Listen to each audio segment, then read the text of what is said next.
Chapter 1174. It was a woman who looked older than her. She carried a black scabbard rune sword on her back. This woman, named Ingi, was nearly 30 years old, but she looked at most in her early 20s. She was still in her prime, but she paled in comparison to the owner of the island who was a few steps away from her. She replied respectfully, "The land of Shu is the transition zone between the high and low of the divine land. It is like the two forces of east and west fighting against each other here. Therefore, the land of Shu has always been a place where dragons fight against each other. It is difficult to get in and out. Therefore, it can't be the place where dragons rise in the eyes of the world. Those peaceful governments have never been able to affect the general trend of the Central Plains dynasty." This point didn't change because Chun Jibao entered Shu and was given the title of king. It could be seen that the Minister of War of Liang was killing two birds with one stone. It not only restrained the expansion of Bailiang, but also limited Chun Jibao's own fate. But Ingi couldn't see through one thing. Since our sect entered Shu, there was a huge amount of great spirit pouring into the land of Shu. Chun Jibao took the opportunity to leave Shu and enter Nanzhao. In Nanzhao, there's a county king from the previous dynasty of Liang who has been unpopular for a long time. Chun Jibao should have swallowed this person's fate and become like a tiger with wings. But Chun Jibao didn't do it in a remote place, which is another strange thing. The charcoal girl wrinkled her nose and said, "The land of Shu has been a place where dragons are locked in since ancient times.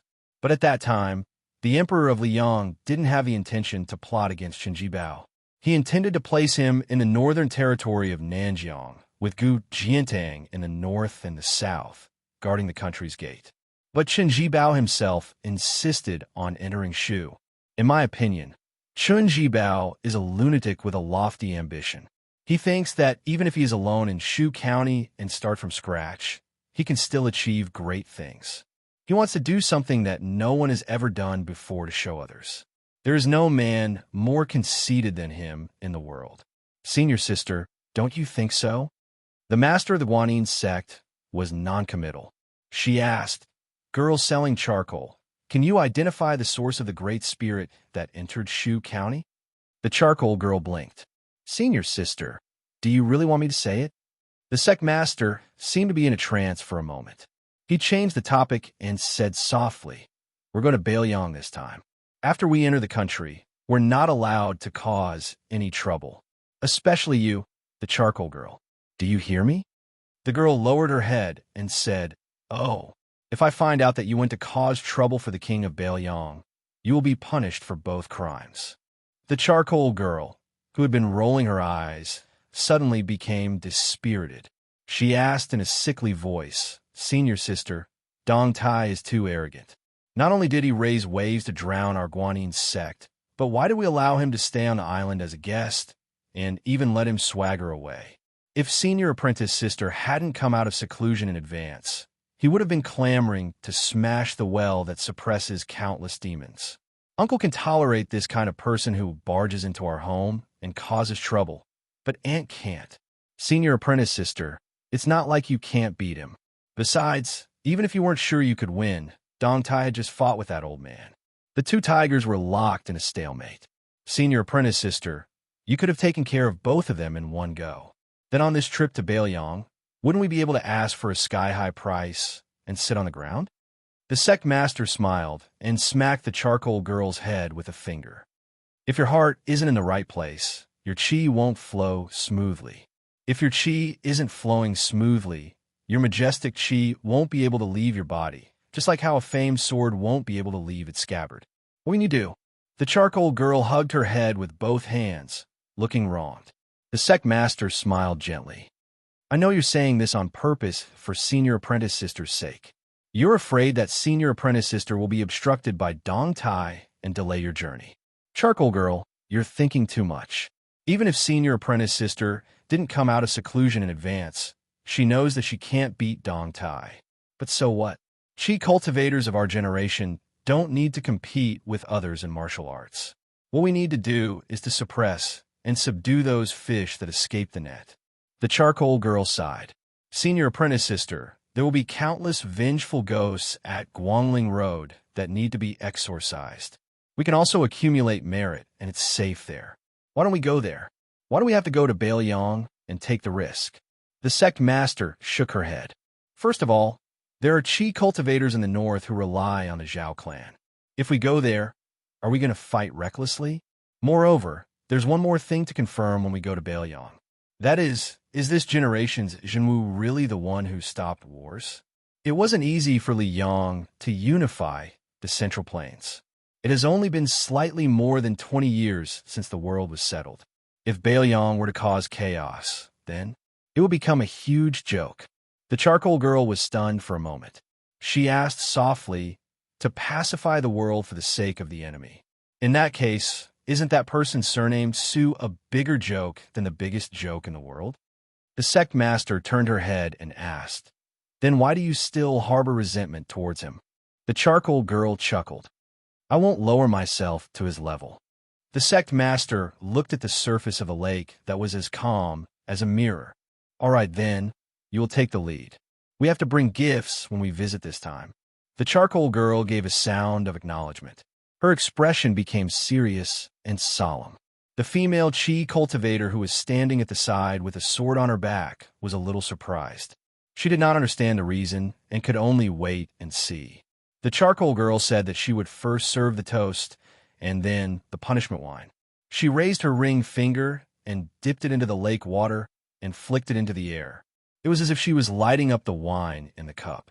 She flicked the lake water 3 times in a row to toast the heaven, earth, and ancestors respectively. After this, more than 90 Qi cultivators who were sitting or sleeping by the lake stood up upon hearing the news. They were as if they were facing a great enemy. After the 3 toasts, the charcoal girl made hand seals with both hands and said loudly to the people by the lake. They would inject their qi into their respective talisman swords for the time being and then give up on controlling them. The Qi cultivators of the Guanyin sect did not care about seniority and did as they were told. One must know that the charcoal girl was born with a strange talent of a sword embryo. Be it Qi cultivation or martial arts, she could achieve twice the results with half the effort. There were 36 Qi cultivators who carried swords. Only a small portion of them carried a few talisman swords. The one with the most had 7 swords in the box and a total of 84 talisman swords on the lake. The sword light shone in all directions and was dazzling in 5 colors. Something split open the surface of the lake, revealing a huge and ferocious head. At the same time, the sect master of the Guanyin sect did not stare at the lake dragon that emerged from the water. Instead, she turned to look at the top of the mountain. Someone stood there with a white bowl floating in front of him. Chapter 1175. In the lake, the yellow dragon broke through the surface of the water. It straightened its body and looked down at the 3 girls on the bridge. This spiritual creature had no horns but scales. The Qi cultivators of the north called it the earth dragon. According to legend, it was a creature of the dragon and Leviathan. Its body was like a snake, but it had 4 legs. 2 strands of dark yellow dragon whiskers swayed slightly. Its 2 dragon eyes carried emotions similar to humans. It should not be underestimated. The body of this giant dragon was 60 feet long. Its 2 claws pressed on the surface of the lake.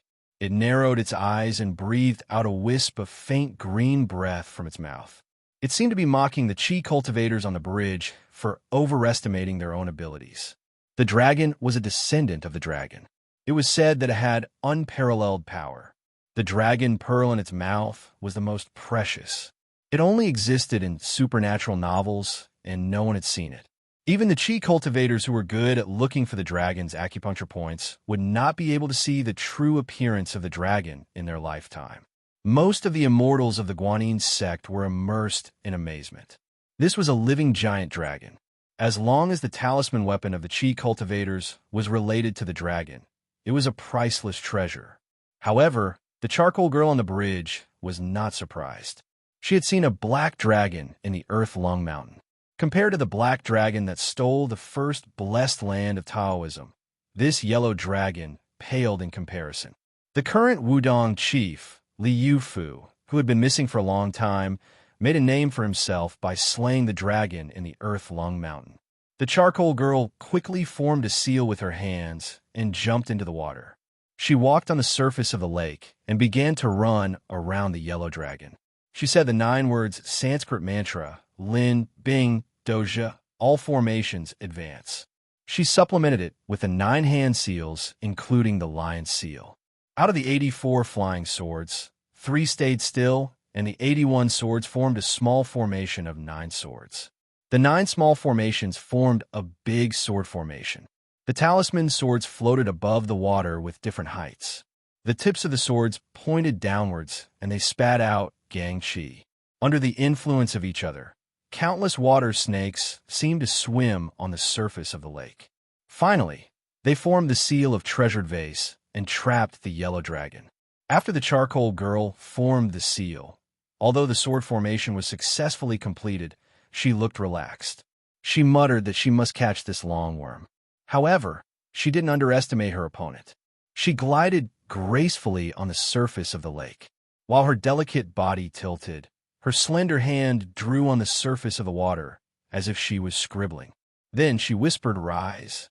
Unexpectedly, she picked up a jade tablet from the water, just like the one used by the officials in the morning court. She continued to walk around the yellow dragon. The emerald water tablet suddenly glowed brightly, and the chi of purple myrtle swirled around it. The girl who sold charcoal walked behind the yellow dragon and held the tablet with both of her hands, as if she was a minister serving the emperor. She said in a deep voice, "Evil retreats. Chi of Tao lives forever." The charcoal girl's sword formation was a talisman.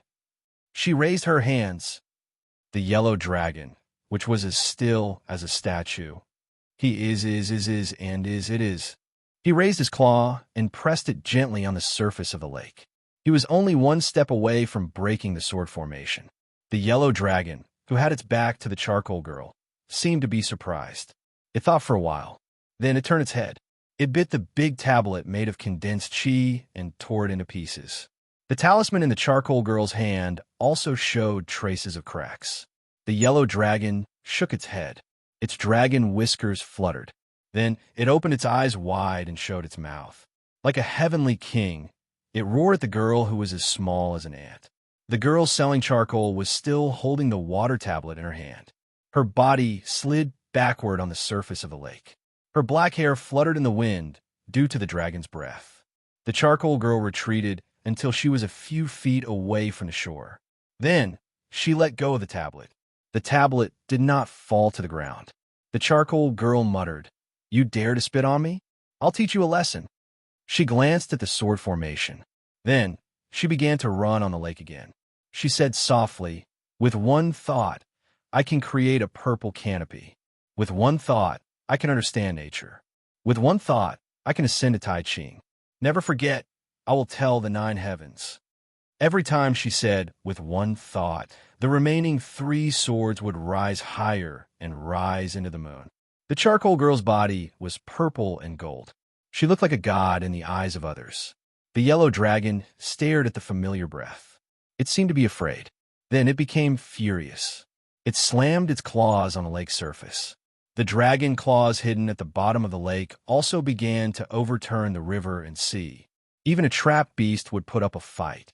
Moreover, it was a demigod longevity spirit that was close to becoming a dragon. The entire lake immediately boiled. White mist rose, and the heaven and earth shook. Although the charcoal girl's 3 talisman swords pierced into the lake from the sky one after another. Except for one that was swept away by the dragon's tail, the other 2 were nailed into the yellow dragon's back. However, the yellow dragon did not seem to be seriously injured. Instead, it fueled its craziness. Its 4 claws rose and fell repeatedly. The dragon raised its head and smashed the water with its tail. Its roar was like thunder. The lake water overflowed and soaked the shore. The Chi cultivators of the Guanyin sect had already retreated. Only the senior sister who sold charcoal girl on the pier did not move. However, she was no longer looking at the top of the mountain. Instead, she looked at the yellow dragon with pity.